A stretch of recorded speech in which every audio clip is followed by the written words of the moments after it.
Welcome to weekend with Raghunandan. ఆయన ఓ సాధారణ రైతు కుటుంబంలో జన్మించారు. సాదాసీదా జర్నలిస్టుగా జీవిత ప్రయాణాన్ని ప్రారంభించారు. తెలంగాణ ఉద్యమ ఊపులో రాజకీయాల్లోకి వచ్చారు. తన వాగ్దాటితో తెలంగాణ జనానికి చేరువైన ఆయన బీజేపీలో చేరి తొలిసారి అసెంబ్లీలో అడుగుపెట్టారు. ఇప్పుడు ఏకంగా దేశంలోనే అత్యున్నత చట్టసభకు ఎన్నికయ్యారు. ఇది ఆయన అదృష్టమో గాలివాటం అవకాశాలు ఎంతమాత్రం కాదు. దీని వెనుక ఆయన నిరంతర శ్రమ, నిర్విరామ కృషి దాగున్నాయి. అనేక ఒడిదుడుకులు, మరెన్నో ఎదురు దెబ్బలు, ఇబ్బందులన్నింటికీ ఎదురీది తనదైన శైలిలో దూసుకుపోతున్న మెదక్ ఎంపీ రఘునందన్ రావుతో ఈ వారం మన వీకెండ్ ఇంటర్వ్యూ. రఘునందన్ రావు గారు, ముందుగా మీకు కంగ్రాచులేషన్స్. Thank you. దేశంలోనే అత్యున్నత చట్టసభ పార్లమెంట్ రీసెంట్గా అందులో అడుగుపెట్టారు. ఎంపీగా ప్రమాణ స్వీకారం కూడా చేశారు. దాన్ని దూరం నుంచి చూసిన రఘునందన్కి దాని లోపలికి అడుగుపెట్టిన తర్వాత ఎలాంటి ఫీలింగ్ వచ్చింది? అసలు ఎప్పుడైనా పార్లమెంట్లో అడుగు పెడతాను అనే నమ్మకం మీకు ఉండేదా? 100% ఐ హ్యావ్ సెల్ఫ్ కాన్ఫిడెన్స్. పార్లమెంట్లో కాదు, ఎక్కడికైనా అడుగు పెట్టేటువంటి సెల్ఫ్ కాన్ఫిడెన్స్ ఉన్నటువంటి వ్యక్తిని నేను. ఒక లక్ష్యాన్ని పెట్టుకొని పనిచేసుకుంటూ ముందుకు పోతే, అది శాసనసభ పదవైనా లేదా పార్లమెంట్ పదవైనా, దానికి ఒక నిర్ణీతమైనటువంటి ప్లానింగ్ చేసుకుంటూ ముందుకు పోతే ఖచ్చితంగా సాధించవచ్చని మీ ముందు కూర్చున్న రఘునందన్ నిరూపించాడు. ఎన్నికల కంటే ముందు ఈ దేశంలో ఉన్నటువంటి అన్ని సర్వే సంస్థలు, దాదాపు అన్ని టీవీ ఛానళ్ళు, అంత మీడియా మిత్రులంతా తెలంగాణలో బారాసా గెలిచేది ఒక ఎంపీ సీట్ గెలవడానికి అవకాశం ఉంది, 0 నుంచి 1 సీట్లని, pre survey, poll survey, elections ముగిసిన తర్వాత జరిగిన సర్వేలు, రేపు రిజల్ట్ వస్తాయని వచ్చేటువంటి ఎగ్జిట్ పోల్స్ అన్నీ కూడా 0 నుంచి 1 వస్తాయి. అంటే 1 ఏడు వస్తుందంటే మెదక్లు వస్తుంది అని చెప్పారు. కానీ నేను డే 1 నుంచి మీ అందరితో చాలా ఛానళ్ళలో చెప్పిన, ఎన్నికల ప్రచారంలో చెప్పిన, చాలా మంది నమ్మకపోతారు, నవ్వుతుంటారు. రఘునందన్కి ఏదో వ్యక్తిగతమైనటువంటి కోపం ఉంది కాబట్టి ఇట్లా మాట్లాడుతున్నాడు. ఏ రోజైతే టీఆర్ఎస్ బీఆర్ఎస్గా మారిందో, తెలంగాణ ప్రజలు వాళ్ళకి సిఆర్ఎస్ ఇస్తారు, కంపల్సరీ రిటైర్మెంట్ స్కీమ్ ఇస్తారు, చంద్రశేఖరరావు గారిని ఫామ్ హౌస్కే పరిమితం చేస్తారని నేను ఒక 100 సభలు ఎన్నికల ముందు ఇదే ఇంటర్వ్యూలో ఇక్కడ చెప్పిన, ప్రతి పబ్లిక్ మీటింగ్ లో చెప్పిన, జనానికి అందరికీ చెప్పిన, ఎవరు నమ్మలేదు. రఘునందన్కి మధ్యలో ఒకసారి ఎమ్మెల్యే గెలవగానే బాగా ఎక్కువైపోయింది అహంకారం అన్న మిత్రులు కూడా కొంతమంది ఉన్నారు. ఇప్పుడు the issue is not that. I have a confidence. Medak parliament ఎప్పుడు గెలిచినా రఘునందనే గెలుస్తాడు అనేది రఘునందన్కు ఉన్నటువంటి విశ్వాసం. ఆ విశ్వాసంతో నేను జనవరిలోంచి నేను పనిచేయడం ప్రారంభించిన. మెదక్ పార్లమెంట్ పరిధిలో ఉన్నటువంటి మా భారతీయ జనతా పార్టీ కార్యకర్తల కష్టం, బూత్ అధ్యక్షులు, శక్తి కేంద్రాల ఇన్ఛార్జీలు, మండల జిల్లా స్థాయి నాయకులందరూ కూడా రఘునందన్ గెలిస్తే నేను గెలిచినట్టు అని అనుకున్నారు. ప్రతి కార్యకర్త కూడా 50 డిగ్రీల టెంపరేచర్లో సూర్యునితో పోటీపడి పనిచేసింది. ఎవరు తగ్గలేదు. అన్న ఎండ దెబ్బ కొడుతుంది అన్న, లేకపోతే ఇబ్బంది అవుతుంది అని ఏ ఒక్క కార్యకర్త కూడా ఈరోజు చెప్పలేదు. సో రఘునందన్ పార్టీకి చేస్తున్న సేవలు, కార్యకర్తల గొంతుగా నిలబడినటువంటి సందర్భాలు, ఇట్లా అనేక విషయాల లోపల కార్యకర్తల గుండెకి దగ్గరగా ఉన్నాడు కాబట్టి రఘునందన్, మావోడు రఘునందన్ అనుకున్నాడు. రఘునందన్ గెలిస్తే మేం గెలిచినట్టు అనుకున్నారు. మెదక్ గెలవాలని ఒక పట్టుదలతోటి మా కార్యకర్తలు చేసినటువంటి కృషి మెదక్ పార్లమెంట్ సభ్యుని నన్ను గెలిపించి పంపించింది. పార్లమెంట్ సెంట్రల్లో మొట్టమొదటిసారిగా ఎన్డీఏ పార్లమెంట్ సభ్యుల సమావేశానికి హాజరైనప్పుడు భారత రాజ్యాంగ నిర్మాత గౌరవనీయులు బిఆర్ అంబేద్కర్ గారు లాంటి మహానీయులందరూ కూర్చొని చర్చలు జరిపినటువంటి ఒక సభలో ఆ బల్లలలో మేము కూడా కూర్చొని ఎన్డీఏ మొట్టమొదటి సమావేశానికి హాజరైనప్పుడు ఇట్ వాజ్ లైక్ ఎనీథింగ్. ఏడొచ్చినాం కనీసం పంచాయతీ మెంబర్ లేనటువంటి కుటుంబంలో పుట్టి ఒక సామాన్య రైతు కుటుంబంకి వెళ్ళి వచ్చి ఎలాంటి రాజకీయ నేపథ్యం లేకుండా 500 ఓట్లు లేని ఊరికెళ్ళి పార్లమెంట్ దాకా పోయినామంటే అది ప్రజల ఆశీస్సులు, ఆ రాములూరి ఆశీస్సులు తప్ప ఇంకొకటి ఉన్నాయని నేను అనుకోను. రైట్, మీరు ఇంతసేపు చెప్పినట్టు నిజంగానే మెదక్ అంటే బీఆర్ఎస్ కంచుకోట. అంటే బీఆర్ఎస్ ఆవిర్భావం తర్వాత అక్కడ ఇప్పటి వరకు ఓడిపోలేదు. రఘునందనే ఓడించారు మొదటిసారి బీఆర్ఎస్ని. అఫ్ కోర్స్ గతంలో టీఆర్ఎస్, ఈవెన్ బీజేపీకి కూడా అది బలమైన సీటా అంటే అప్పుడు ఎప్పుడో 30 ఏళ్ల కింద ఆలయ నరేంద్ర ఒక్కసారి గెలిచారు. అది ఆ తర్వాత అసలు బీజేపీ అప్పటి మెదక్ పార్లమెంట్ కి ఇప్పటి మెదక్ పార్లమెంట్ పునర్విభజన కూడా జరిగింది 2009 పునర్విభజన తర్వాత. అవును, సిద్దిపేట, దుబ్బాక, గజ్వెల్, నర్సాపూర్, మెదక్, ఈ అసెంబ్లీలు మొట్టమొదటిసారిగా మెదక్ పార్లమెంట్ లో 2009 తర్వాత వచ్చారు. అంతకుముందు గౌరవనీయులు ఆర్ల నరేంద్ర గారు 1999లో గెలిచినప్పుడు Zaheerabad, Narayankhed, Andole, Sangareddy, Medak, Kamareddy, technically it was Medak parliament. But అప్పుడు సిద్దిపేట, గజ్వేల్, దుబ్బాక కాన్స్టిట్యున్సీస్. అదే అంటున్నాను నేను. అంటే అంత బలమైన బీఆర్ఎస్ కి ఇప్పుడు కంచుకోటగా మారింది. గతంలో ఇందిరాగాంధీ కాంగ్రెస్ పార్టీ నుంచి ప్రాతినిధ్యం వహించారు మెదక్, కేసీఆర్ మెదక్ నుంచి ప్రాతినిధ్యం వహించారు, తెలంగాణ సాధించిన ఉద్యమ నాయకుడు. బీఆర్ఎస్ కంచుకోట ఎవరు అవునన్నా కాదన్నా మీరే చెప్పినట్లు ఇప్పుడు గజ్వేల్, సిద్దిపేట 2 చాలా కీలక నియోజకవర్గాలు అక్కడ ఉన్నాయి. అయినా ఏంటి మీ కాన్ఫిడెన్స్ ఏమి ఉండేది అక్కడ? మీరు అన్నట్టు 0 or 1 అని చెప్తారు, ఎక్కువ 1 అనే చెప్పారు, 0 తక్కువ చెప్పారు అక్కడ. అంటే మెదక్ బీఆర్ఎస్కి వచ్చేస్తుందనే ఎక్కువ సర్వేలు వచ్చాయి చెప్పేశారు. మీకేంటి మీ కాన్ఫిడెన్స్ ఎందుకు అనిపించింది అలా? సో కార్యకర్తల కసి, టీఆర్ఎస్ కార్యకర్తల్లో కూడా ఒక రకమైనటువంటి కసి వెంకట్రామరెడ్డి మీద. ఎందుకో ఆ కసి అంటే, హరీష్ రావు అనేట ఆయన 2014 టీఆర్ఎస్ ప్రభుత్వం ఏర్పాటైన తర్వాత మంత్రి, సిద్దిపేట జిల్లా కలెక్టర్ అంటే వెంకట్రామరెడ్డి. ఎవరైనా సర్పంచో కౌన్సిలరో ఇంకెవరైనా ఏదైనా పని కోసం పోతే, ఇది నేను చెప్తున్న మాట కాదు సుమా, నేను ఎవరినో ప్లీజ్ చేయడానికో ఎంకరేజ్ చేయడానికి. ప్రకారం రఘునందన్ మీద బీజేపీ మీద అభిమానం కాదు, అది బీఆర్ఎస్ మీద వెంకట్రామరెడ్డి మీద ఉన్న కోపమే అంటారా? ఒక్క నిమిషం 100% నరేంద్ర మోడీ గారి మీద ఉన్న ప్రేమ, రఘునందన్ మా కోసం కష్టపడతాడు అనేటువంటి విశ్వాసం వెరసి, అరే ఎదురుగున్న క్యాండిడేట్ల బలాబలాలను కూడా చెప్పనియాలి కదా కళ్యాణ్. అవసరమే అంటే ఆ వ్యక్తి మోడీ గారి ప్రభావం తప్ప ఇంకా వేరే ప్రభావం ఏముందని నేను అనుకోను. 100% మోడీ గారి ప్రభావం, మోడీ గారి ఆశీస్సులు, మోడీ గారు పటాన్చెరుకు వచ్చిన సందర్భంలో, మోడీ గారు అల్లాదుర్గంకి వచ్చిన సందర్భం లోపల స్టేజ్ మీద మోడీ గారితో నేను మాట్లాడిన 1-2 మాటలు, అవన్నీ చూసినటువంటి ప్రజలకి ఖచ్చితంగా రఘునందన్ మోడీ గారి టీంలో ఉండాలనేటువంటి ఒక ఆశ, సంకల్పం గెలిపించింది. నేను చెప్తుంది మీకు అక్కడ వెంకట్రామరెడ్డి అనే వ్యక్తికి సిద్దిపేట జిల్లాలో ఉన్నటువంటి వ్యతిరేకత గురించి చెప్పబోతా ఉన్నాను. సో అది మీకు ఇష్టం లేదు కాబట్టి ఆ టాపిక్ వదిలేద్దాం. వెంకట్రామరెడ్డి మోడీ గారు అనేటువంటి అంశం తప్ప ఇంకొకటి ఏం లేదు. భారతీయ జనతా పార్టీ పార్లమెంట్ సభ్యులుగా మేము గెలిచినామంటే 100% మోడీ గారి పేరు మీదనే గెలిచినాం, భారతీయ జనతా పార్టీ పేరు మీదనే గెలిచినాం. దాంట్లో రెండో ఆలోచన లేదు, రెండో సందేహం కూడా ఎవరికి ఉండాల్సినటువంటి అవసరం లేదు. సో మా జిల్లా లోపల ఉన్నటువంటి ప్రత్యేకత ఏంటంటే, మిగతా 2 అభ్యర్థులతో కంపేర్ చేసి చూసినప్పుడు, కాంగ్రెస్ నుంచి పోటీ చేసినటువంటి మిత్రుడు నీలం మదను, లేదా బీఆర్ఎస్ పార్టీ నుంచి పోటీ చేసినటువంటి లక్షల కోట్లకు అధికారి అయినటువంటి ఒక అధికారి, ఆయన కలెక్టర్ కాదు, కాంట్రాక్టర్ బేసికల్గా. ఆయన కలెక్టర్ కాదు, కరప్ట్ అధికారి. ఆయన ఎంతసేపు రియల్ ఎస్టేట్ చేయాలి, లక్షల కోట్లు సంపాదించుకోవాలనే ఆలోచన తప్ప వేరే ఆలోచన లేనటువంటి వ్యక్తి. పార్లమెంటుకి అట్లాంటి వాళ్ళు పోతే ఏమొస్తుంది అనేది ప్రజలు ఆలోచించారు. ఇంకొక సమస్య ఏమొచ్చిందంటే, నిన్నటిదాకా ఈ వెంకట్రామరెడ్డి అనేటి ఆయన జడ్చర్ల మాజీ ఎమ్మెల్యే లక్ష్మారెడ్డి గారికి వియ్యంకుడు, మాజీ మంత్రికి. ఈయన కాంగ్రెస్ అధికారంలోకి రాగానే ఈయన పొంగులేటి శ్రీనివాసరెడ్డి గారికి వియ్యంకుడు. సో ఈయన గెలిచినా కాంగ్రెస్లోకి పోతాడు, ఈయన ఉండడు, ఈయన ఎక్కువ కాలం టీఆర్ఎస్ పార్టీలో ఉండడు. ఈయన బంధం అంతా ఎప్పుడో కమ్యూనిస్ట్ ఉద్యమాన్ని రాసి నిర్మించి చైనాలో కమ్యూనిజం పుట్టింది అన్నప్పుడు కార్ల్ మార్క్స్ చెప్పిండని చెప్తారు. మానవ సంబంధాలన్నీ ఆర్థిక సంబంధాలే అని చెప్పింది అంటారు. అట్లా వెంకట్రామరెడ్డి గారికి బీఆర్ఎస్ తోటి ఉన్న బంధం పైసల బంధం తప్ప ఇంకొక బంధం కాదు. అంటే నేను ఎందుకు అడుగుతున్నా అంటే, రఘునందన్ గారు, ఇది రఘునందన్ గెలుపు అనేది బీజేపీ గెలుపు కాదు, రఘునందన్ గెలుపు కాదు, మోడీ గెలుపు అసలే కాదు, ఇది బీఆర్ఎస్ గెలిపే. ఇది రఘునందన్ గెలిపించడంలో బీఆర్ఎస్దే కీలక పాత్ర అక్కడ. ఇది అల్లాటప్ప నాయకులు లేకుంటే ఎవరో రోడ్డు పైన వెళ్లే వాళ్ళు అన్న మాటలు కావు ఇవి. ఇప్పుడు తెలంగాణ ముఖ్యమంత్రి రేవంత్ రెడ్డి గారు పలు సందర్భాల్లో చెప్పిన మాట ఇది.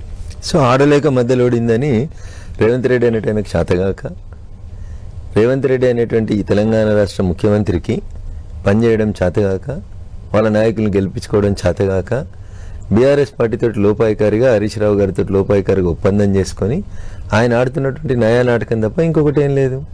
కాళేశ్వరంలో మొదటి నీళ్ల మంత్రి హరీష్ రావు ముద్దాయి కావాలి.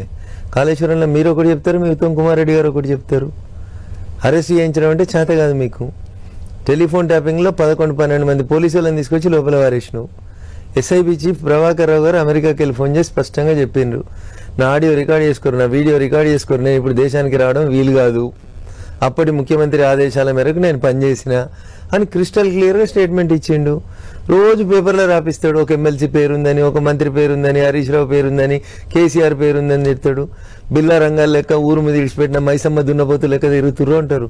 అలా దున్నపోతుని తెచ్చి కట్టేయమంటే కట్టెత్తలేదు, ఎందుకన్నా కట్టేయాలి కదా. ఒక దున్నపోతునైనా కట్టు, ఒక దున్నపోతుని కట్టయితే మిగతా దున్నపోతులనే జర కంట్రోల్కి వస్తాయి కదా. కాళేశ్వరంలో మొదటి ముద్దాయి కేసీఆర్ కాదు, కాళేశ్వరంలో మొదటి ముద్దాయి హరీష్ రావు గారు కాదు, వాళ్ళని అరెస్ట్ చేయవు. టెలిఫోన్ ట్యాపింగ్లో సిఐలు అరెస్ట్ అవుతారు, ఏసీపీలు అరెస్ట్ అవుతారు, డీసీపీలు అరెస్ట్ అవుతారు. ఆ పై అధికారులు ఎవరు రారు, వాళ్ళు ఎవరిని అరెస్ట్ చేయరు, పొలిటికల్ లీడర్ని అరెస్ట్ చేయరు. ఇదేం పద్ధతి? నిజంగా రేవంత్ రెడ్డి గారికి అంత కసి ఉంటే టీఆర్ఎస్ పార్టీ మీద ఎందుకు ఇది చేస్తలేడు? పోనీ టీఆర్ఎస్ ఎందుకు గట్టిగా ప్రజా ఉద్యమాన్ని నిర్మిస్తలేదు? రోజుకో ఎమ్మెల్యే కప్పుతున్నాడు కదా. కర్ణాటకలో ఒక పార్టీకి సంబంధించిన ఎమ్మెల్యే ముఖ్యమంత్రితో కలిసి ఇంకొక డయాస్ను పంచుకుంటేనే కర్ణాటక హైకోర్టు 24 గంటలలో అతన్ని డిస్క్వాలిఫై చేసింది. ఈడెందుకు చేస్తలేరు? ముఖ్యమంత్రి రోజుకు ఒక ఎమ్మెల్యే కండువా కప్పుతున్నాడు కదా. వాళ్ళ నాయకుడు రాహుల్ గాంధీ రోజు కాన్స్టిట్యూషన్ ఆఫ్ ఇండియా అని జేబులో పెట్టుకొని తిరుగుతున్నాడు కదా. ఆ కాన్స్టిట్యూషన్ ఆఫ్ ఇండియా ఏం చెప్పింది? రోజుకు ఎమ్మెల్యే కండువా కప్పమని చెప్పిందా? నిజంగా మీకు ఆ భారత రాజ్యాంగం మీద విశ్వాసం ఉంటే రేవంత్ రెడ్డి గారు, కేటీఆర్ పోయి ఢిల్లీలో నీకు ఉచిత సలహా ఇచ్చిండు కదా, గంప గుత్తగా తీసుకోమని చెప్పిండు కదా. పొద్దుగలోని పొద్దుకోనేందుకు మొత్తం తెచ్చుకో, 2/3 ఆఫ్ ద ఎమ్మెల్యేస్ని తెచ్చుకొని ఇగో కేటీఆర్ నువ్వు చెప్పినావు కదా మేము కూడా విలీనం చేసుకుంటున్నామని చేసుకో. రోజుకు ఒకరు పొద్దున ఒకటి సాయంత్రం ఒకటి ఎందుకు? రేవంత్ రెడ్డి గారు టీఆర్ఎస్ కలిసి ఆడుతున్న నాటకం ఇది. You cannot separate Congress and BRS. ఒక నాణానికి బొమ్మ బొరుసు ఎట్లయితే ఉంటే అది రూపాయి అని పిలుస్తామో అట్లే కాంగ్రెస్ బీఆర్ఎస్. నేను ఎందుకు చెప్తున్నా అంటే దానం నాగేందర్ గారు టీఆర్ఎస్ మీద కట్టెలు పట్టుకొని మంత్రి అయి నల్లద్దాలు పెట్టుకొని తిరిగిండు ఎప్పుడు కాంగ్రెస్ అధికారంలో ఉన్నప్పుడు. టీఆర్ఎస్ పచ్చగా టీఆర్ఎస్ అధికారంలోకి రాగానే దానం నాగేందర్ గారు చేడున్నారు, టీఆర్ఎస్ పార్టీలో చేరిండ్రు. ఇలా టీఆర్ఎస్ పార్టీ ఎమ్మెల్యేగా ఉండి మళ్ళీ కాంగ్రెస్ పార్టీ అధికారంలోకి రాగానే దానం నాగేందర్ గారు పోయి కాంగ్రెస్ పార్టీకి వెళ్ళి ఎంపీకి పోటీ చేసిర్రు. So where is the difference between Congress and BRS? నీకు పైకి బొమ్మ కనబడుతుంది, టాస్ వేసినప్పుడన్నా పైకి ఒకటే కనబడుతుంది, అయితే బొమ్మ కనబడుతుంది లేకపోతే బొరుసు కనబడుతుంది. కానీ నువ్వేమనుకుంటున్నావు? ఇంకోటి కనబడతలేదు అనుకుంటున్నావు. ఆ రెండింటి మధ్యలో ఉండేది ఫెవికాల్ బంధం ఉంటుంది, ఆ రెండు కలిసి ట్రావెల్ అని మీరు అంటున్నారు. బీజేపీ బీఆర్ఎస్ మధ్య ఆ బంధం ఉంది, ఆ రెండు కలిసి ట్రావెల్ చేస్తున్నాయి. మొన్నటి పార్లమెంట్ ఎన్నికల్లో ఒక సంఘటన అదే చెప్తున్నాను, వాళ్ళ ఆరోపణ చెప్తున్నాను మీకు. పార్లమెంట్ ఎన్నికల్లో బీఆర్ఎస్ ఎక్కడ వీక్ అయిపోయిందో 8 చోట్ల డిపాజిట్లే పోయింది. అక్కడ బీజేపీకి అడ్వాంటేజ్ అయింది. ఆ ఓట్లు బీఆర్ఎస్ అభ్యర్థులు కానీ బీఆర్ఎస్ నాయకులు కానీ కాంగ్రెస్ గెలవద్దు అనే టార్గెట్తో బీజేపీకి ఓట్లు వేయించారు. అలా గెలిచిన సీట్లలో మీదకొకటి అనేది ఒకరు చెప్తే ఒక 10 మంది ఓట్లేసే నాయకుని పేరు చెప్పుకుంటాను. ఒక సిద్ధాంతాన్ని నచ్చి, ఒక ఐడియాలజీని నచ్చి, మోర్ పర్టికులర్గా భారతీయ జనతా పార్టీ లాంటి పార్టీలో సంవత్సరాల నుంచి పార్టీలో పనిచేస్తూ ఏ పదవి వచ్చినా రాకున్నా వామపక్ష తీవ్రవాదులు, నక్సలైట్లు తుపాకులు పెట్టి జెండా గద్దెల్ని కూల్చి ఇండ్లను వేల్చినా ఎత్తిన జెండా అందించకుండా పనిచేసినటువంటి పార్టీ భారతీయ జనతా పార్టీ కార్యకర్తల బలం. కరీంనగర్లు అంతే, మెదక్లు అంతే. మీ జిల్లాలో రామన్న గోపన్న చంపితే ఏమన్నా ఉద్యమం పోయిందా? సామా జగన్మోహన్ రెడ్డి గారిని చంపిపోతే ఏమైనా ఉద్యమం పోయిందా? ఉస్మానియా యూనివర్సిటీలో ఏబీపీ నాయకుల మీద తుపాకులు పెట్టి కాల్ చేస్తే కరీంనగర్లో, కామారెడ్డిలో, నిజామాబాద్లో లేకపోతే మహబూబ్ నగర్లో మాయిసాగౌడ్ లాంటి వ్యక్తులు చంపేసిపోతే నల్గొండ జిల్లాలో ఎక్కడైనా ఆగిందా? సో అంత గొప్ప కార్యకర్తల బలం ఉన్నటువంటి పార్టీ భారతీయ కార్యకర్తల బలం మీరు చెప్పినట్టు భారతీయ జనతా పార్టీ ఉంది, అందులో ఎలాంటి అనుమానం లేదు. అసలు పోటీ చేసిన అభ్యర్థులే బయట నుంచి వచ్చిన వాళ్ళు కదా మీరంతా. కిషన్ రెడ్డి, బండి సంజయ్ మినహాయిస్తే మిగిలిన వాళ్ళంతా వేరే పార్టీల నుంచి వచ్చిన వాళ్ళే. గెలిచిన వాళ్ళు వాళ్ళే, పోటీ చేసిన వాళ్ళు వాళ్ళే. ఈవెన్ వామపక్ష ఉద్యమాలు మీరు ఏదైతే విమర్శిస్తున్నారో అందులో నుంచి వచ్చిన ఈటెల రాజేందర్ కదా మల్కాజ్గిరి ఎంపీ బీజేపీకి. రేపు కాబోయే అధ్యక్ష రేసులో కూడా రఘునందన్ రావు, రాజేందర్ రావు ఉన్నారు. సో భారతీయ జనతా పార్టీ తోటి రఘునందన్కు ఐడియాలజికల్ డిఫరెన్స్ ఎప్పుడు లేదు. రఘునందన్ రావు రాజకీయ అరంగరేటం ఏప్రిల్ 27, 2001 తెరిచిన పుస్తకం 100 సార్లు చెప్పినా నాకేం మొహమాటం లేదు. నేను రాజకీయాల్లోకి వచ్చింది తెలంగాణ మూవ్మెంట్ తోటి వచ్చిన తర్వాత నేను భారతీయ జనతా పార్టీలోకి వచ్చిన. పార్టీ నాకు అవకాశం ఇచ్చింది, ఒకసారి ఎమ్మెల్యే చేసింది, ఒకసారి ఎంపీ చేసింది. మా కార్యకర్తలు నేను గెలవాలని మనసావాచ కోరుకొని పనిచేసుకుంటూ తీసుకొచ్చినారు. రఘునందన్ ఇయ్యాల రాలే, పుష్కర కాలం దాటింది భారతీయ జనతా పార్టీలోకి వచ్చి. రఘునందన్ ఏబీపీలకు వ్యతిరేకంగా కొట్లాడలేదు, లేకపోతే బీజేపీకి వ్యతిరేకంగా కొట్లాడలేదు. There is no ideological difference between Raghunandan and Bharatiya Janata party or Raghunandan and other agencies also. Raghunandan మొదటి నుంచి కూడా భారతీయ జనతా పార్టీలోకి వచ్చినప్పుడు కానీ లేదా తెలంగాణ ఉద్యమం నడిపినప్పుడు కానీ ఎప్పుడు బీజేపీతో కలిసి పనిచేసినా ఎప్పుడు వ్యతిరేకంగా మాట్లాడలేదు. కాబట్టి Raghunandan has no ideological difference with Bharatiya Janata party. మీరు అంటున్నారు వేరే పార్టీలకు వెళ్ళి వచ్చిన వాళ్ళు గెలిచిన వాళ్ళు, వేరే పార్టీలకు వెళ్ళి వచ్చిన వాళ్ళు కొంతమంది ఓడిపోయిన వాళ్ళు కూడా ఉన్నారు. సో గెలుపు ఓటంలకి ఒక ఇన్సిడెంట్, ఒక దగ్గర గెలవడానికి ఒక దగ్గర ఓడిపోవడానికి 100 కారణాలు ఉంటాయి. You have to take that election పర్టికులర్గా. సో రఘునందన్ సిద్దిపేట గవర్నమెంట్ హాస్పిటల్లో పుట్టిండు. రఘునందన్ డిగ్రీ దాకా సిద్దిపేటలో చదువుకున్నాడు. రఘునందన్కి అనేక మంది క్లాస్మేట్స్ ఉన్నారు, ఫ్రెండ్స్ ఉన్నారు.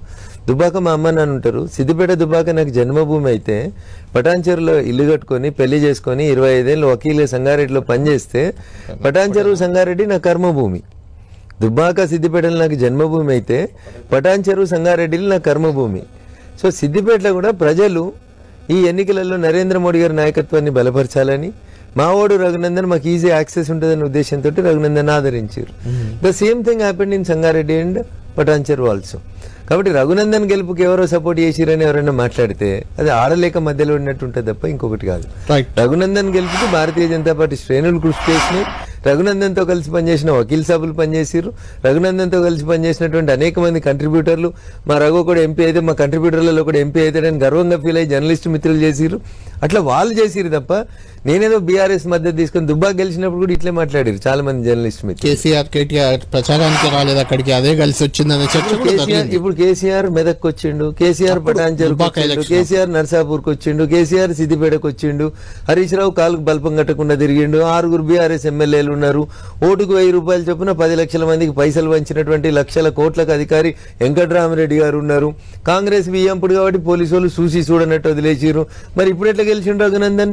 అంటే రఘునందన్ సొంత బలం, భారతీయ జనతా పార్టీ కార్యకర్తల బలాన్ని మీరు ఎప్పుడు కూడా అంగీకరించడానికి ఇష్టపడకపోతే దానికి ఎవరేం చేస్తారన్నా? కన్నుండి చూడలేకపోతే మేమేం చేస్తాం? మీ కన్నుండి కూడా మీకు చూడడానికి ఇష్టం లేదు. ఇప్పుడు రఘునందన్ గెలుపుని చిన్నగా చేసి చూడాలనుకుంటారు మీరు. కాంగ్రెస్ 10 సార్లు గెలిచింది మెదక్ పార్లమెంట్ నుంచి. ఇందిరాగాంధీ లాంటి వాళ్ళు ఉత్తర భారతదేశంలో ఇందిరమ్మ అయిపోయింది అన్న రోజు దక్షిణ భారతదేశం గెలిపించింది, మెదక్ గెలిపించింది. అంతా కాంగ్రెస్ కంచుకోట మెదక్. ఆ తర్వాత బీఆర్ఎస్ పార్టీ పుట్టినట్టు నుంచి బీఆర్ఎస్ గెలిచిన సీటు. అక్కడ రఘునందన్ గెలిచిందంటే మీకు జీర్ణం చేసుకోవడానికి ఇష్టం లేదు. బీఆర్ఎస్ లో ఉండేటువంటి కొంతమంది, కాంగ్రెస్ లో ఉండే కొంతమంది ఏది పడితే అది మాట్లాడతారు. నేను అడుగుతా మిమ్మల్ని, రేవంత్ రెడ్డి గారు ఏదో అన్నారు కాబట్టి, మరి మల్కాజ్గిరిని సిట్టింగ్ సీట్ కదా, మల్కాజ్గిరిలో ఏ స్థానంలో ఉంది కాంగ్రెస్ పార్టీ? ఎన్నోట్లు వచ్చినాయి మల్కాజ్గిరి లోపల? నీ కొడంగల్ నియోజకవర్గం మహబూబ్ నగర్ పార్లమెంట్ ఉంటుంది కదా, మరి మహబూబ్ నగర్ పార్లమెంట్ ఎందుకు ఓడిపోయినావు? నువ్వు ఇన్ఛార్జిగా పనిచేసినటువంటి చేవెళ్ల పార్లమెంట్ ఉంది కదా, చేవెళ్ల పార్లమెంట్కు నువ్వు ఇన్ఛార్జి, మహబూబ్ నగర్ పార్లమెంట్ లో నువ్వు ఎమ్మెల్యే, నువ్వు ముఖ్యమంత్రి అయ్యే రోజుకి నువ్వు మల్కాజ్గిరికి ఎంపీవి. అరే ఈ 3 చోట్ల కూడా బీజేపీ వాళ్ళని గెలిపించిండు మరి రేవంత్ రెడ్డి. భవిష్యత్తు గెలిపించారా అన్నట్టే కదా. ఇప్పుడు రఘునందన్ హరీష్ రావు గెలిపించిండు అనేది if you can justify that statement. నేను చెప్తున్నా కదా, మల్కాజ్గిరిలో ఈటల రాజేందర్ గారిని, మహబూబ్ నగర్ లో డీకే అరుణ గారిని, చేవెళ్లలో కొండా విశ్వేశ్వరరెడ్డిని కూడా మరి రేవంత్ రెడ్డి గారు గెలిపించారని మాట్లాడొచ్చా? అన్న నరం లేని నాలుగుందని ఏది పడితే అది మాట్లాడితే ఎట్లయితుంది అన్న? రైట్. రఘునందన్ గారు లేటెస్ట్ గా జరిగిన ఎన్నిక అంటే పార్లమెంట్ ఎన్నికలే ప్రాతిపదిక. మనకు 8 బీజేపీకి వచ్చాయి, 8 కాంగ్రెస్కి వచ్చాయి, 1 ఎంఐఎం. ఇది నిజంగా అంటే బీజేపీ అధికారంలో ఉన్న కాంగ్రెస్ పార్టీకి డి అంటే డి అనే స్థాయిలో ఓట్లు సీట్లు 2 తెచ్చుకుంది కదా. దీన్ని బీజేపీని కొంతమంది బలుపు అంటున్నారు, కొంతమంది వాపు అని కొట్టిపడేస్తున్నారు. ఎందుకంటే చాలా సందర్భాల్లో బీజేపీ పీక్కు వెళ్ళిపోవడం, మళ్ళీ కింద పడిపోవడం. తెలంగాణలో, ప్రధానంగా తెలంగాణలో గతంలో విద్యాసాగర్ రావు రాష్ట్ర అధ్యక్షుడు ఉన్నప్పుడు కూడా భారీ స్థాయిలోనే ఓట్లు సీట్లు వచ్చాయి, ఆ తర్వాత మళ్ళీ పడిపోయింది. అలా చెప్తున్నారు. అంటే ఇది స్టేబుల్ గా ఉంటుంది అనిపిస్తుందా మీకు? రానున్నది మా బీజేపీ ప్రభుత్వమే అని చాలా మంది ధీమాగా చెప్తున్నారు. ఇప్పుడు 10 సంవత్సరాల టీఆర్ఎస్ పాలన చూసిన తర్వాత చాలా మంది ఏదో అయిపోయింది అంటే ఏమైందో మీరు చూసిర్రు. ఫామ్ హౌస్ పరిమితం కావాల్సినటువంటి పరిస్థితి వచ్చింది.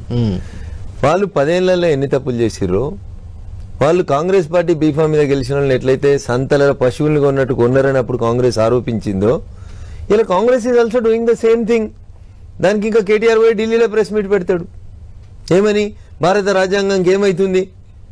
మీ కర్ణాటక ముఖ్యమంత్రి గారు చెప్పారు బీజేపీ 50 కోట్లు ఇస్తా అంటుంది, నువ్వు తెలంగాణలో ఎంత కొంటున్నావు అని.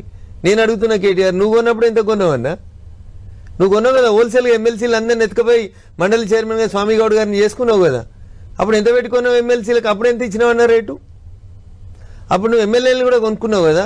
నీకు 88 మంది ఎమ్మెల్యేలు ఇచ్చారు రెండోసారి. కాంగ్రెస్ పార్టీ ప్రభుత్వాన్ని డీస్టెబిలైజ్ చేస్తుందని, రేవంత్ రెడ్డి ఏదో చేసిందని, ఓటుకు నోటని, కేసు అని రకరకాలైనటువంటి అపప్రదాలు చూసిన తర్వాత తెలంగాణ సమాజం రెండోసారి కేసీఆర్ గారికి 88 మంది ఎమ్మెల్యేలను ఇచ్చింది.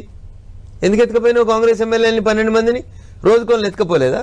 ఇప్పుడు రేవంత్ రెడ్డి కండువా కప్పినట్టు అప్పుడు మీరు రోజుకొకరిని ఫామ్ హౌస్ పిలుచుకోలేదా?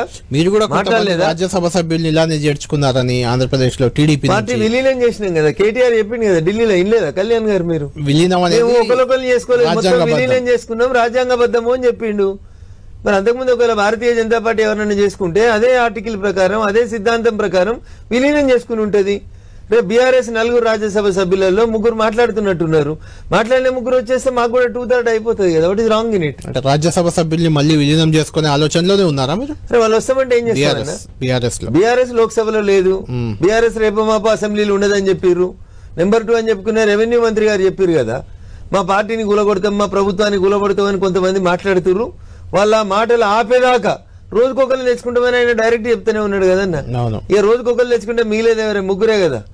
ముఖ్యమంత్రి చెప్పే బిల్లా రంగాలు, వాళ్ళని పెంచి పోషించేటువంటి మాజీ ముఖ్యమంత్రి చంద్రశేఖరరావు గారు, ఈ 3 తప్ప ఇంకెవరు మిగులుతారండి అందులో? ఎందుకు వాళ్ళంతా కాంగ్రెస్ వైపు వెళ్తున్నారు, బీజేపీ వైపు రావట్లేదు? మీరే విలీనం చేసుకోవచ్చు కదా. అక్కడ రాజ్యసభలో ఎలాగో ప్లాన్ చేస్తున్నారు, అట్లా ఇక్కడ ప్లాన్ చేస్తలేదన్నా. మేము ప్లాన్ ఇక్కడ ఎమ్మెల్యేలు రావట్లేదా? అక్కడ రాజ్యసభ సభ్యులు వస్తున్నారు. ప్రతి ఎమ్మెల్యే మాతో మాట్లాడిన తర్వాతనే మీ శాసనసభ సభ్యత్వానికి రాజీనామా చేసి రండి, చేస్తే అక్కర్లేదు కదా, మీ శాసనసభ సభ్యత్వానికి రాజీనామా చేసి రండి అని అడిగినప్పుడు they have their own doubts. కొంచెం ఇబ్బందులు, లోకల్గా ఈ ప్రభుత్వం ఉంది కదా, మంచి ఉంది కదా, చెడు ఉంది కదా, రకరకాలైనటువంటి ఆలోచన. అంటే విలీనం ప్రతి ఎమ్మెల్యే ముందు మా తలుపు తట్టి మాతో మాట్లాడి రాజీనామా అనేటువంటి అంశం గురించి చర్చకు వచ్చిన తర్వాతనే కొద్దిగా కొంతమంది మిత్రులు ఇబ్బంది పడతా ఉన్నారు. అప్పుడు విలీనం ఎట్లా జరుగుతుంది? కొంతమంది రాజీనామా చేయడానికి ఇష్టపడినప్పుడు, లేదా ఒకటేసారి 22 మంది 25 మంది చేరడానికి ఇష్టపడినప్పుడు, 26 మంది చేరడానికి ఇష్టపడినప్పుడు విలీనం జరగదు. అందుకని కాంగ్రెస్ ఎమ్మెల్యేల మెడ మీద కత్తులు పెట్టి, ఇందాక రేవంత్ రెడ్డి గారు చెప్తున్నారు, నా దగ్గర ఏముంది, ఒక అంగీలాగు ఇవి అమ్మితే ఏమొస్తాయి, ప్రకాష్ అన్నకి ఏం పైసలు ఇచ్చినా, ఎగ్గే మల్లేశం రిజర్వ్ బ్యాంక్ కంటే ఎక్కువ పైసలు ఉన్నాయి, మరి గని పైసలు ఉన్న ఎందుకు తీసుకుంటున్నావు అంటే ఎమ్మెల్సీలంతా ఉల్టా పైసలు ఇచ్చేస్తుర్రా, నాకు వెళ్తలేదు. రిజర్వ్ బ్యాంక్ కంటే ఎక్కువ పైసలు ఉన్నాడు వచ్చి ఇలా అర్జెంట్గా వచ్చి చేరాల్సిన అవసరం ఏమొచ్చిందన్న? ఏకమల్లేశం గారు చేరితే ఏంది, చేరకపోతే ఎందుకు చేరిండు? మరి రిజర్వ్ బ్యాంక్ అంటే పెద్దోడు వచ్చి కాంగ్రెస్ లకు ఎందుకు వచ్చిండు? ఏం ఆశించి వచ్చిండు? మనమేమి ఇస్తాం ప్రకాష్ అన్న అకౌంటుండు, ఏమి చేయనుండి ఎందుకు చేర్చుకున్నావు? ఎందుకు వచ్చిండు ప్రకాష్ అన్న? 100 కోట్లు ఇచ్చి వచ్చి చేరుతుర్రు అనేది పుకారు బయట నడుస్తుంది. ఎంత నిజమో ఎంత అబద్ధమో నాకు తెలియదు. రివర్స్ ఇచ్చిపోయి జాయిన్ అవుతారు ఒక్కొక్కరు అని చెప్పుకుంటున్నారు. ఒక్కొక్క ఎమ్మెల్సీ 150 కోట్లు ఇచ్చిండంటే ఒక ఎమ్మెల్సీ, అట్లా కూడా చెప్పుకుంటున్నారు బయట. ఇవన్నీ ముఖ్యమంత్రి గారు చెప్పాలి. నా దగ్గర ఏముంది అంగిలాగంటే కేసీఆర్ చెప్పినట్టే చెప్పబడుతుంది. నా దగ్గర రివర్స్ ఇచ్చి చేరడం వల్ల ఏంటి వల్ల అంటే వచ్చిన తర్వాత ఆస్తుల పరిరక్షణ, సంపాదించుకోవడం, ఆ ఆస్తులు గతంలో ఎట్లా సంపాదించారో రేపు కూడా అట్లే సంపాదించుకోవడం, అంతకుమించి అక్కడ ఏముంది? కళ్యాణ్ గారు చెప్పండి. ఈ ఎమ్మెల్సీలు ఎప్పుడైనా జనంలోకి వచ్చి పనిచేసిరా? ఏమైనా జనం సమస్యల మీద స్పందించిరా?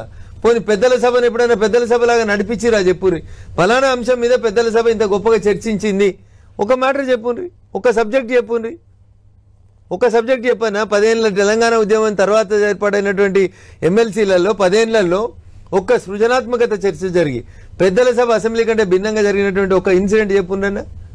నువ్వు అటు పోయినావు, నేను ఇటు వచ్చినా, నువ్వు అట్లా చేసుకో, నేను ఇట్లా చేసుకుంటా, నువ్వు వంచుకో, నేను దించుకో, ఇంతకు మించి ఇంకేం లేదు. నిన్న మొన్న ఏదో వినోద్ గారు కూడా అన్నారు, అంటే 119కే సంఖ్య పరిమితం అవుతుంది ఆంగ్లో ఇండియన్ పోవడం వల్ల, 10% లేకుంటే కౌన్సిల్ రద్దు అయ్యే అవకాశం కూడా ఉంది.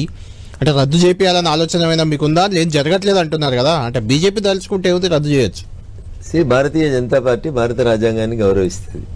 ఎవరో ఏదో మాట్లాడిండ్రనే ఏది పడితే చేయడానికి మేము మానసికంగా టెక్నికల్ గా కూడా ఆయన చెప్పింది 119 అవుతుంది ఆంగ్లో ఇండియన్ లేకపోవడం వల్ల, 120 ఉంటేనే శాసన మండలి ఉండాలి, 10% అంటే 40 ఉంటది.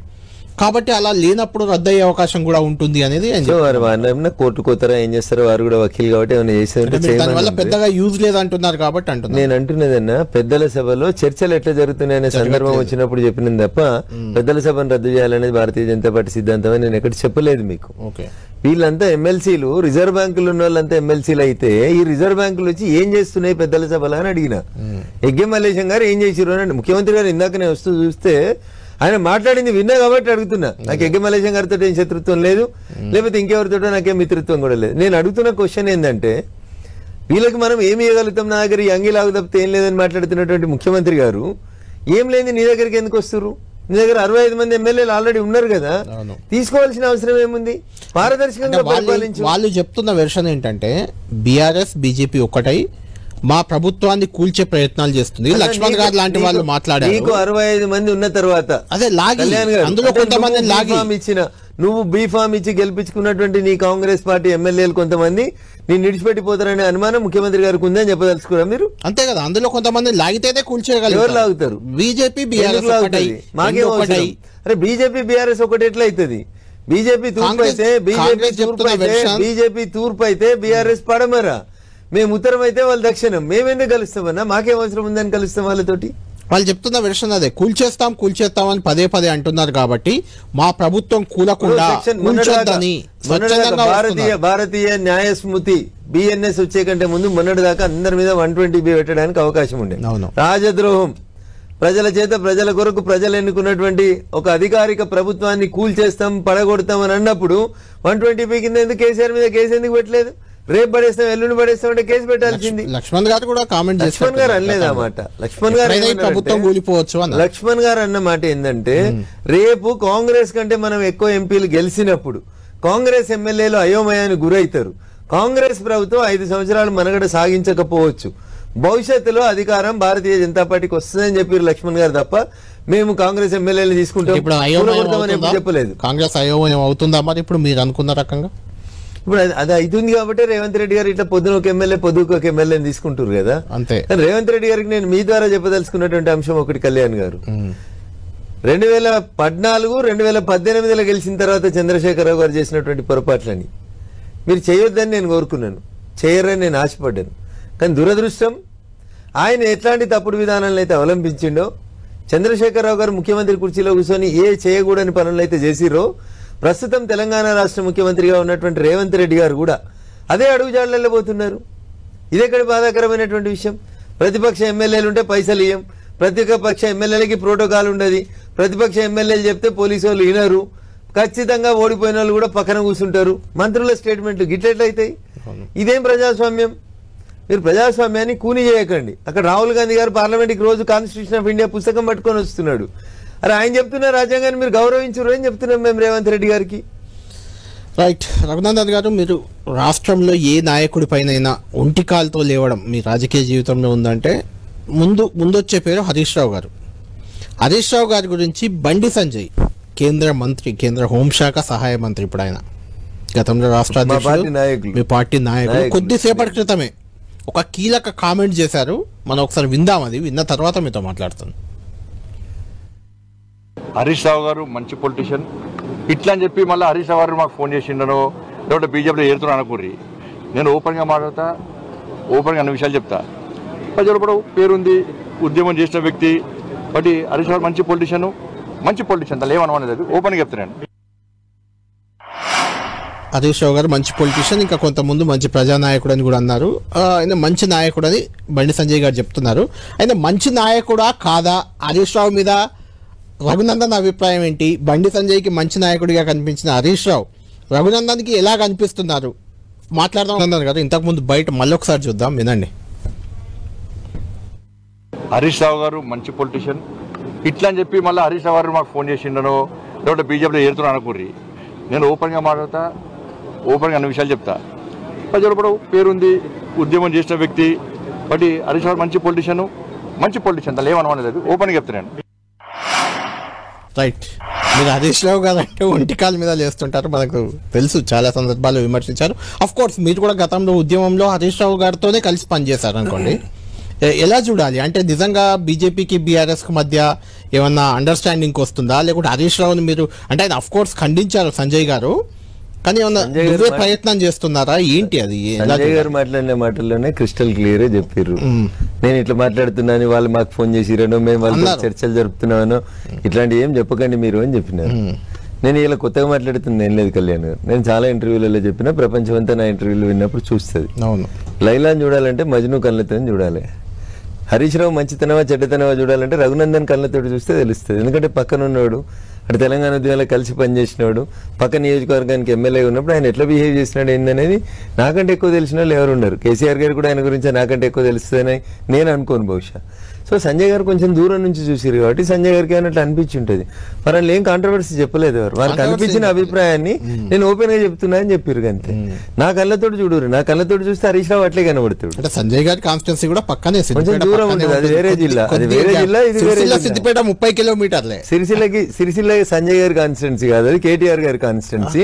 వారి పార్లమెంట్ లో వస్తుంది, పార్లమెంట్ లో వస్తుంది. సిద్దిపేట వారి పార్లమెంట్, సిద్దిపేట మా పార్లమెంట్ లో వస్తుంది కదా, మీ పార్లమెంట్ లో. నేను ఏమంటున్నా, లైలాన్ చూడాలంటే మజ్ను కళ్ళతో చూడాలి, హరీష్ రావు మంచితనం చెడుతనం చూడాలంటే రఘునందన్ రావు కళ్ళతో చూస్తే కనబడుతుంది.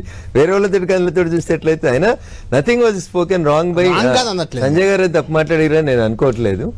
ఈ wanted to express is open feelings. వారు కూడా ఉన్నట్టు మాట్లాడతారు, కుండ బద్దలు పెట్టినట్టు మాట్లాడతారు కాబట్టి మాట్లాడి ఉంటారు అంతే. అంతకుమించి ఐ డోంట్ థింక్ వారు చెప్పారు కదా, వారు చెప్పారు, మీరు కూడా అదే మాట చెప్తున్నారు. వారు చెప్పింది ఇప్పుడే విన్నా నేను, కాన్స్టిట్యున్సీ నుంచే వస్తున్నాను. ఇప్పుడు డైరెక్ట్ వచ్చాను. 3 గంటల క్రితం మీరు చెప్పిన హరీష్ రావు నేను ఒకటే ప్రోగ్రామ్ లో కలిసి పాల్గొన్నాం.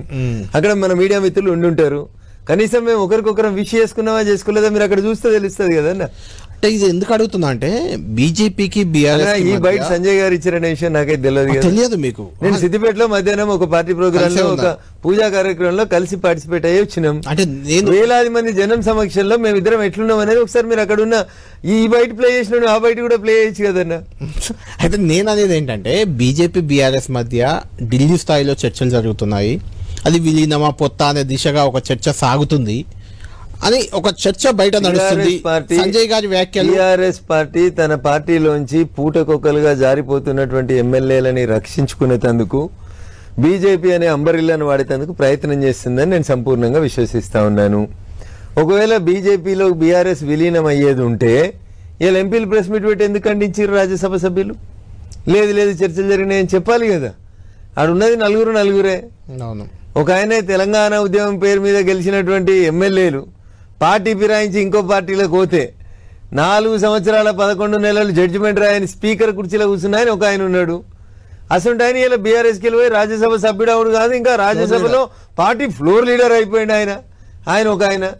ఈ ఒక ఆయన రాళ్ళు అమ్ముకుంటాడు, ఒక ఆయన గోళీలు అమ్ముకుంటాడు, ఇంకొక ఆయన ఏం అమ్ముకుంటాడో నాకు తెలియదు. ఇంకా ఇక గసంటోళ్ళు వచ్చి వాళ్ళు ఏం చేస్తారన్న, వాళ్ళకి ఏముందన్న, తెలంగాణ మీద వాళ్ళకి ఏం ప్రేమ ఉంటుంది, తెలంగాణతోటి వాళ్ళకి ఏం సంబంధం ఉంది అసలు? బేసికల్గా నేను ఇందాక చెప్పినట్టు కారల్ మార్క్స్ చెప్పిన సంబంధం తప్ప టీఆర్ఎస్ పార్టీకి ఆ 4 రాజ్యసభ సభ్యులకి మధ్యలో ఉన్న సంబంధం గంతే తప్ప ఇంకా వేరే సంబంధం ఏముందన్న? సో టీఆర్ఎస్ పార్టీ పూటకోటి ఒకరు జారిపోతున్న ఎమ్మెల్యేలు కాంగ్రెస్ లో కోతున్నారు కాబట్టి వాళ్ళని పోకుని మోడీ గారు మాకు అంబరిల్లా ఇస్తానన్నారు అని చెప్పి అట్లా బూచిగా చెప్పి పిల్లలకి పిప్పర్మెంట్ బూచి చెప్పినట్టు మేము బీజేపీతో చర్చలు జరుపుతున్నాం అని చెప్పి ఒక సొల్లు పురాణం చెప్పుకుని వాళ్ళని వాళ్ళు రక్షించుకుంటానికి చేస్తున్న ప్రయత్నం తప్ప మేము అట్లా ఎవరిని విలీనం చేయమని అడగలేదు, విలీనం చేస్తామని వాళ్ళు రాలేదు మా దగ్గరికి.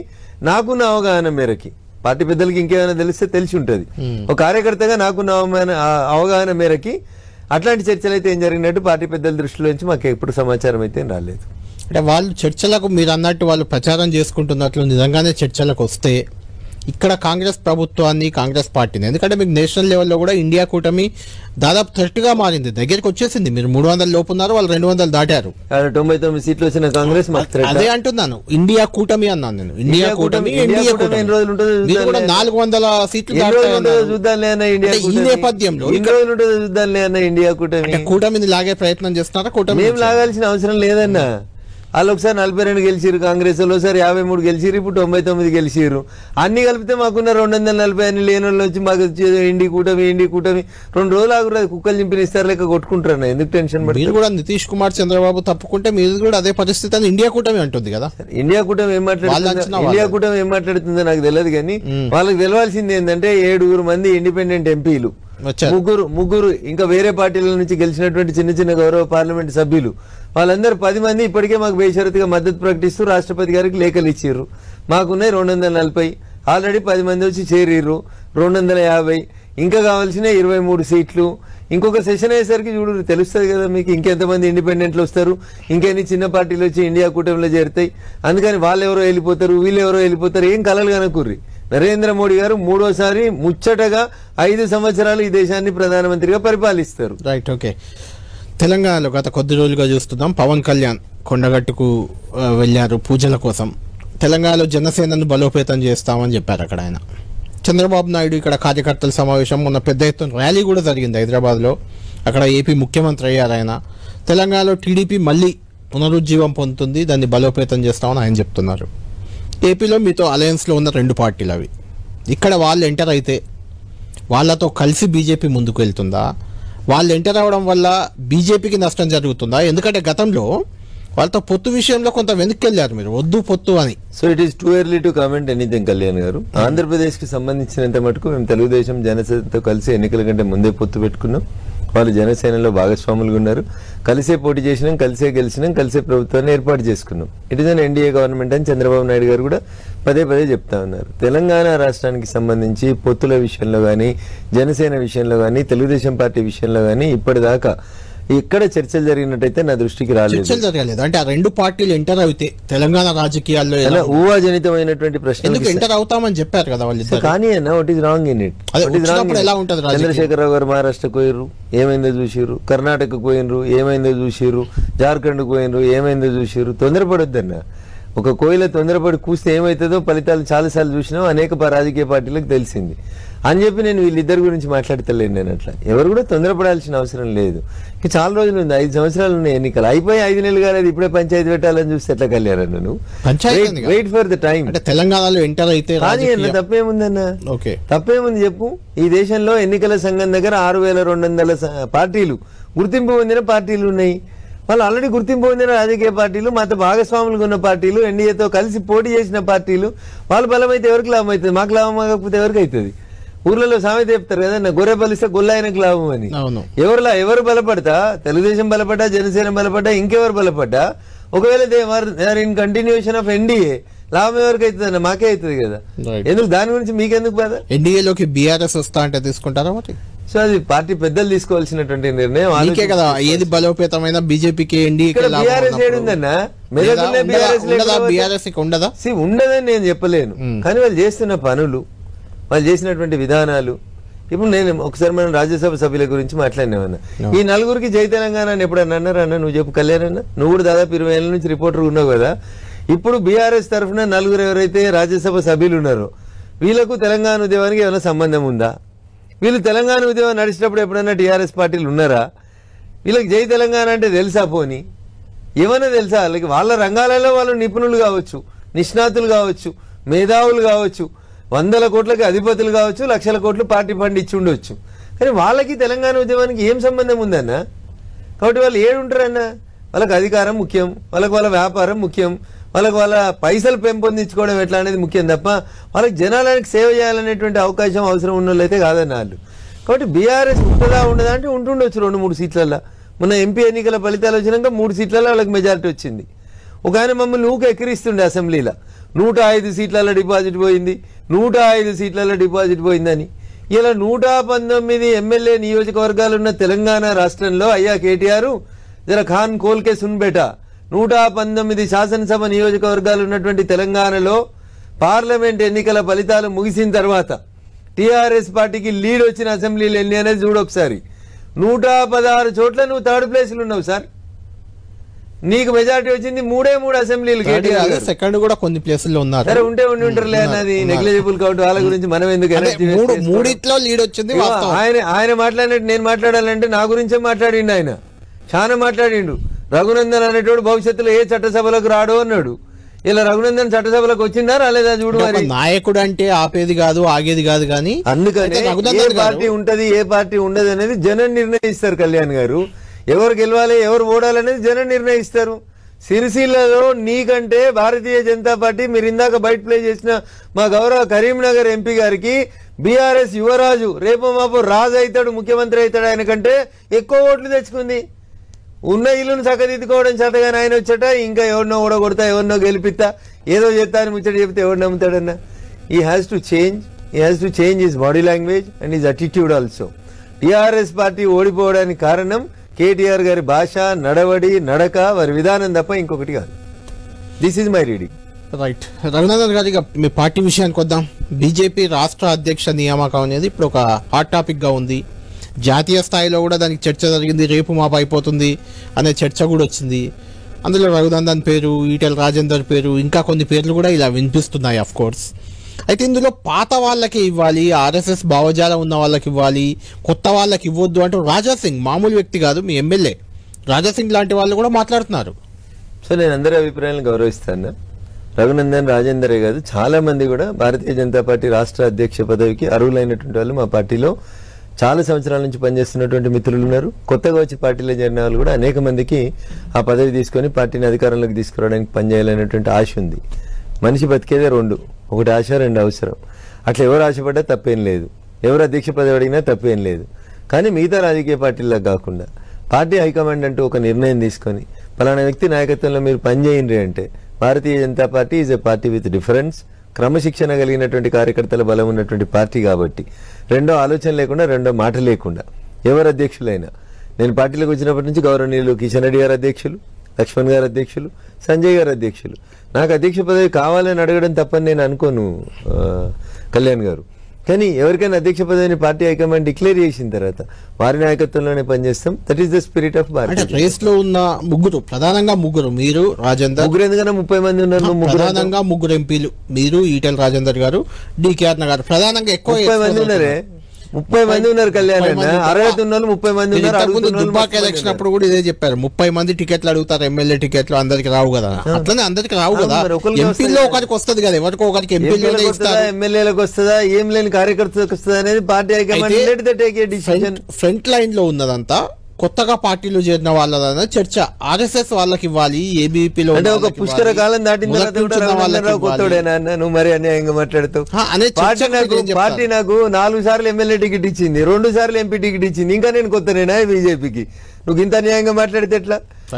అట్లా కాదు. అరవింద్ గారు పార్టీలో చేరారు, 2 సార్లు ఎంపీ టికెట్ పోటీ చేసారు బీజేపీ నుంచి, 2 సార్లు గెలిచిరు, అదృష్టవంతుడు. సో ఇలా కొత్త పాత అనేది పంచాయతీ ఏముంటదన్న? నువ్వు కండువా కప్పుకుంటే కప్పుకున్న నిమిషం నుంచి నేను బీజేపీ లీడరే అంటారు. ఈయన 10 ఏళ్ళ బీజేపీ స్టాండింగ్ ఉంది. ఇదేమైనా అడ్వకేట్ పోస్టా లేకపోతే ఏమైనా హైకోర్టు జడ్జికి ఏమైనా అప్లికేషన్ అన్న? హైకోర్టు జడ్జి కావాలంటే 10 ఏళ్ళు ప్రాక్టీస్ అయి ఉండాలనేది ఒక మినిమం క్వాలిఫికేషన్ పెడతారు. రాజకీయాలు అట్లా ఏమి ఉండదన్న. అదే సినిమాలో చెప్తారు కదా, ఎప్పుడు వచ్చినవనేది కాదు, బుల్లెట్ దిగిందా లేదా అనేది చూస్తారు. పార్టీలో చాలా మంది, నేను చెప్తున్నా కదా, రఘునందన్ రాజేందర్ 2 పేర్లు కాదన్న, 30 మంది ఆశావాహులు ఉన్నారు, 50 మంది అర్హులు ఉన్నారు. పార్టీ హైకమాండ్ తీసుకునే నిర్ణయాన్ని అందరం కూడా క్రమశిక్షణ కలిగినటువంటి కార్యకర్తలుగా తూచా తప్పకుండా పాటిస్తాం. కానీ నేనేమంటా అంటే అడగడం తప్పు అని నేను అన్నాను. అడగడం నిన్న చేరిన వాళ్ళు అడగవచ్చు, ఇలా చేరిన వాళ్ళు అడగవచ్చు, రేపు డిక్లేర్ అయ్యకంటే ముందు చేరిన వాళ్ళు ఎవరైనా అడగవచ్చు. వన్స్ నీ మెడలో పార్టీ కండువా పడ్డ తర్వాత ఇంకా నువ్వు పాత కొత్త అని అయితే నేను అనుకోను. మేబీ కొంతమంది నా అభిప్రాయంతో డిఫర్ అవుతుండొచ్చు. మేము 30 ఏళ్ల నుంచి పనిచేస్తున్నామని కొంతమంది మిత్రులు వాదిస్తుండొచ్చు, నేను దాన్ని తప్పు పట్టాను. They have every right. But ideological difference ఉందా లేదా, నువ్వు పార్టీ సిద్ధాంతానికి అనుగుణంగా పనిచేస్తున్నావా లేదా, దట్ ఈస్ మోర్ ఇంపార్టెంట్ అన్న. పార్టీలో చేరిన తర్వాత పార్టీ కండువా వేసుకున్నాక you should work for the development of the party. నువ్వు దానికి అడ్జస్ట్ అయితే లేవు అనుకున్నప్పుడు పార్టీ హైకమాండ్ ఖచ్చితంగా ఆలోచిస్తుంది. అంతేగాని వాళ్ళకి అర్హత లేదు వీళ్ళకి అర్హత లేదు అని చెప్పే స్థాయి నాది కాదు. Everybody is eligible. Bharatiya Janata పార్టీలో చిన్న కార్యకర్త స్థాయి నుంచి ఈ రోజు ఈ దేశానికి ప్రధానమంత్రిగా ఎదిగినటువంటి నరేంద్ర మోడీ గారు, అమిత్ షా గారు, ఇట్లా చెప్పుకుంటూ పోతే స్వర్గీయ గోవా ముఖ్యమంత్రి గౌరవనీయులు మనోహర్ పారికర్ దాకా ఎవరి గురించి చెప్పుకున్నా వీళ్ళంతా కార్యకర్తల స్థాయి నుంచి అక్కడ దాకా వచ్చిన వాళ్ళు. రఘునందన్ కూడా రేస్ లో ఉన్నారా? సీఎన్ నేను ఏమంటున్నా, అడగడం తప్పు కాదని నేను అనుకుంటున్నాను. ఓకే. సో పార్టీ నన్ను గౌరవించింది, 4 సార్లు ఎమ్మెల్యే పదవి ఇచ్చింది, 2 సార్లు ఎంపీ పదవి ఇచ్చింది. సో ఏ జిల్లాలో అయితే టీఆర్ఎస్ పుట్టిందో, ఏ జిల్లాలో అయితే బీజేపీ గెలవడం కష్టమని అని చాలా మంది బయట కూర్చొని టీవీలలో కూర్చొని చెప్తారో, ఆ జిల్లాలో ఒకసారి ఎమ్మెల్యేగా ఒకసారి ఎంపీ గెలిచి వచ్చిన పార్టీ నాకు చట్టసభలకు పోయేందుకు 2 సార్లు అవకాశం ఇచ్చింది. పార్టీ అవకాశం ఇస్తే ఆ జిల్లాలో వాళ్ళ పునాదులు కదిలిచ్చి వచ్చినోడిగా ఏదైనా అవకాశం ఇస్తే పార్టీ ఆలోచిస్తే కన్సిడర్ చేస్తే ఖచ్చితంగా అవకాశం ఇస్తే 100% నాకు ఏ బాధ్యత ఇచ్చినా క్రమశిక్షణ కలిగినటువంటి కార్యకర్తగా ఆ బాధ్యతలో ఎమిడిపోతా, పనిచేస్తా. నువ్వు బూత్ అధ్యక్షునికి ఎలిజిబుల్ రఘునందన్ అని మన పార్టీ పెద్దలు చెప్తే పోయి పనిచేస్తా. I don't have any this one దేశాలు ఈగోలు అంటూ ఏం లేవు నాకు. రైట్. రఘునందన్ గారు, తెలంగాణ రాజకీయాల్ని అసెంబ్లీ ఎన్నికలు పార్లమెంట్ ఎన్నికలు 2 ప్రధానంగా వచ్చాయి కాబట్టి ఈ ఎన్నికల్లో ఫలితాలను ఒక రకంగా తారుమారు చేసేది, మలుపు తిప్పింది అంటే అది లిక్కర్ స్కామ్, అందులో కవిత అరెస్ట్ అనే ఒక చర్చ పెద్ద ఎత్తున ఉంది. దాంట్లో వాస్తవం ఎంత అనేది మీరే చెప్పాలి. ఎందుకంటే అసెంబ్లీ ఎన్నికల ముందు ఒప్పుకోరు, ఈటల రాజేందర్ గారు ఉప ఎన్నికని ఒప్పుకోరు, లిక్కర్ స్కామ్ కి ఏముంటదన్న అదే అడుగుతున్నా. అడగనివ్వండి. లిక్కర్ స్కామ్ లో కవిత అసెంబ్లీ ఎన్నికల ముందే అరెస్ట్ అయి ఉంటే అది బీఆర్ఎస్ కి బీజేపీకి ఇంకా కొంత అడ్వాంటేజ్ ఉండేదేమో. పార్లమెంట్ ఎన్నికల ముందు కవితను అరెస్ట్ చేశారు, అది బీజేపీకి అడ్వాంటేజ్ అయింది. అంటే బీఆర్ఎస్కి బీజేపీకి మధ్య ఎలాంటి సంబంధం లేవు అని చెప్పుకోవడానికి యూజ్ అయింది. ఇవన్నీ ఒక చర్చ పెద్ద ఎత్తున ఉంది అన్న. ఇవన్నీ ఊహాజనితమైన. కొద్ది రోజుల్లో కవితకు బెయిల్ వస్తుందని కూడా ఒక చర్చ జరుగుతుంది బయట.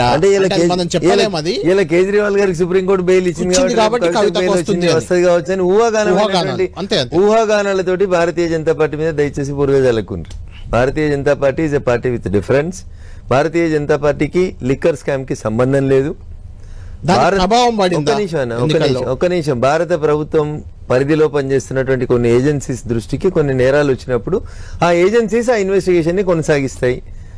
బీజేపీ అరెస్ట్ చేస్తుందన్న, కవిత అరెస్ట్ కి రఘునందన్ కి ఏం సంబంధం ఉంటుందన్న? కవిత గారు ఓపెన్ గా అన్నారు కదా, కవిత గారే అన్నారు ఇది రాజకీయ ప్రేరేపితం, రాజకీయ కుట్రతో చేసిన అరెస్ట్. ఎవరెవరైతే బీజేపీకి మద్దతు ఇచ్చారో వాళ్ళకి బెయిల్ వస్తున్నాయి, నాకు రావట్లేదు అన్నారు. కేసీఆర్ గారు కూడా అన్నారు. కవిత గారు ఈ మాట అరవింద్ కేజ్రీవాల్ గారు కూడా అన్నారు. ఇలా మరి ఎలక్షన్స్ అయిపోయినాయి కదా, ఇలా బెయిల్ ఎందుకు వచ్చిందన్న? మాకేమైనా మద్దతు ఇస్తురా? ఆమ్ ఆద్మీ పార్టీ ఏమైనా ఎక్కడైనా మాకు మద్దతు ఇస్తా అని చెప్పిందా? పోనీ మొన్న జరిగిన పార్లమెంట్ లో ఎక్కడైనా మద్దతు ఇచ్చిందా? టీఆర్ఎస్ పార్టీ ఎక్కడైనా మద్దతు ఇచ్చి, అసలు టీఆర్ఎస్ కి లోక్సభలో సభ్యులే లేరు కదా, ఎక్కడైనా మద్దతు ఇచ్చిరా? కాబట్టి ఇట్లాంటి వాటి కోసం ఇట్లాంటి ఊహాజనితమైనటువంటి ప్రశ్నల బేసిస్ గా కవిత అరెస్టు, లిక్కర్ స్కామ్, అక్కడ ఒక 100 కోట్లు దాని ప్రభావం పడిందా ఎన్నికల మీద? కామన్ మ్యాన్ చర్చించుకోవడానికి టీవీ ఛానళ్లలో పెద్ద పెద్ద డిబేట్లు పెట్టుకోవడానికి ఉపయోగపడేటువంటి అంశంగానే చూడాలి తప్ప దీన్ని అది న్యాయస్థానం పరిధిలో ఉంది, న్యాయస్థానం చూస్తుంది, బెయిల్ ఇవ్వాలనుకుంటూ ఇస్తుంది, వద్దనుకుంటే వదిలేస్తారు. దానికి మనం చేయగలిగింది ఏముంటుందన్న? I cannot influence the court, I can only argue your case. ఒకవేళ మీరు నా క్లయింట్ అయితే నేను మీ తరఫున ఆర్గ్యుమెంట్ చేయగలుగుతా, మా క్లయింట్ మంచోడని చెప్పగలుగుతాను, బెయిల్ ఇవ్వమని అడుగుతాను, కండిషన్స్ పెట్టుండే అని చెప్తాను. అంతేగాని నేను పోయి కోర్టుని ఎక్కడ నేను చేయగలుగుతాను? ఎందుకు ఈ మధ్య మీరు ఎంపీగా ఉండి కూడా ఏదో కోర్టు కేసు వాదించారు కదా ఈ మధ్య. సో అది కార్యకర్తల కష్టం వచ్చినప్పుడు అన్న. నేను గెలిచిన తర్వాత మెదక్లో బక్రీద్ పండుగ కంటే 2 రోజుల ముందు జరిగినటువంటి కొంత పోలీసుల నిష్క్రియ పర్వత్వం వల్ల 2 వర్గాల మధ్యన అక్కడ గొడవ జరిగింది.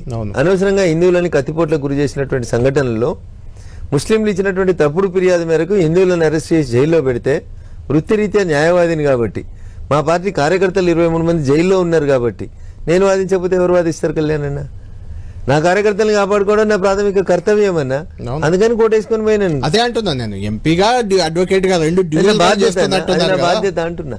తప్పకుండా అన్యదా శరణం నాస్తి, నువ్వు తప్ప నన్ను ఎవరు కాపాడని రేపు కళ్యాణ్ నుంచి బెయిల్ ఏమన్నా వేస్తా, దాంట్లో తప్పేముందని నేను అనుకుని ఇట్స్ మై ప్రొఫెషన్ అన్నా. అట్లాంటి అక్కడ జట్మలాని గారు రాజ్యసభ సభ్యుడు ఉండి ఆర్గ్యుమెంట్ చేయలేదా? సుబ్రహ్మణ్య స్వామి గారు ఆర్గ్యుమెంట్ చేయరా? కపిల్ సిబాల్ గారు చేస్తలేరా? చిదంబరం గారు చేస్తలేరా? So nothing is wrong in it, but my priority is my కార్యకర్త. నా కార్యకర్తకు ఇబ్బంది కలిగింది అన్నప్పుడు నేనే పోయి ఆర్గ్యుమెంట్ చేసినాను.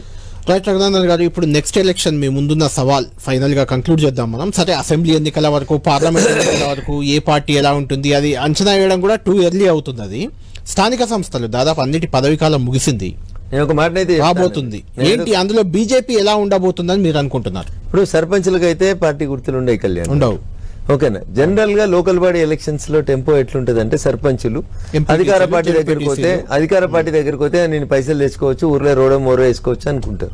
సర్పంచుల వరకు సంబంధించి ఎంపీటీసీలు, జడ్పీటీసీలు, మున్సిపల్ కౌన్సిలర్లు అన్ని కూడా పార్టీ గుర్తుల మీద పోటీ జరుగుతుంది. పోటీ భవిష్యత్తు లోపల ఈ రాష్ట్రంలో జరిగే ఏ ఎన్నికల్లోనైనా పోటీ కాంగ్రెస్ వర్సెస్ బీజేపీ ఉంటుంది అనేది నాకున్నటువంటి విశ్వాసం. రైట్, థ్యాంక్ యూ రఘునందన్ గారు. చూడాలి, అసెంబ్లీ, లోక్సభ ఎన్నికల్లో అయితే ప్రభావం చూపారు. స్థానిక సంస్థల ఎన్నికల్లో బీజేపీ ప్రభావం ఎలా ఉండబోతుంది? బీజేపీ కాబోయే రాష్ట్ర అధ్యక్షుడు ఎవరు? రఘునందన్ ఓపెన్ గానే చెప్తున్నారు తాను రేస్లో ఉన్నానని. ఎవరు రాష్ట్ర అధ్యక్షుడు కాబోతున్నారు? రాష్ట్ర అధ్యక్షుని నేతృత్వంలోనే ఆ లోకల్ బాడీ ఎన్నికలు కూడా జరగబోతున్నాయి కాబట్టి నిజంగా బీజేపీ ప్రభావం తెలంగాణలో ఏ మేరకు ఉండబోతుంది ఏంటి అనేది తేలే అవకాశాలు మరి కొద్ది రోజుల్లోనే కనిపిస్తున్నాయి. ఇది ఈ వారం వీకెండ్ విత్ రఘునందన్.